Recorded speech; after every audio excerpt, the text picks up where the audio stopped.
үлкен балдар оқып жатыр, кішкентайлар детсадқа беріп қолдарыңыз болса. Енді осы бала шағаны көшіру керек осы. Келіндегендер бар. Осындай шалғай ауылдарымызға осындай заманауи мектеп, жол, су секілді ауыл құрылыстарды қамтамасыз етіп беріп жатқан президентімізге алғысымыз жеткіземіз. Сол балдар мынау жаңа мектепте жаңаша оқу керек. Тек 5-ке оқу керек. Арасында 4-те болады. Сол балдарға дұрыс тәрбие беріп, еңбекке баулып, әділетті Қазақстанның, жаңа Қазақстанның балдары қандай болу керектігін сол немерелеріңізге жақсылап үйретіңіздер. Сабақтарын жақсы оқысын.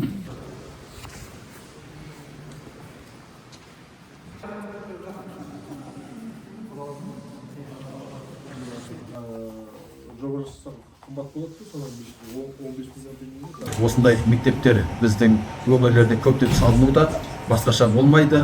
Өйткені ауылдың болашағы сол өңірде әлбетте бірінші кезектегі инфрақұрылымға байланысты. Суы дұрыс болса, жолы дұрыс болса, жаңағы денсаулық сақтау мекемесі, білім беру мекемелері дұрыс жұмыс жасаса, ол ауылдардың жаңағы халқы көшіп кетпейді, қайта сол жерлерге қайтып келе бастайды. Біздің ауылда үлкен қуаныш, биыл міне жаңа мектеп ашылып, 50 балаға арналған шағын орталығы бар, жаңа мектеп пайдалануға берілді.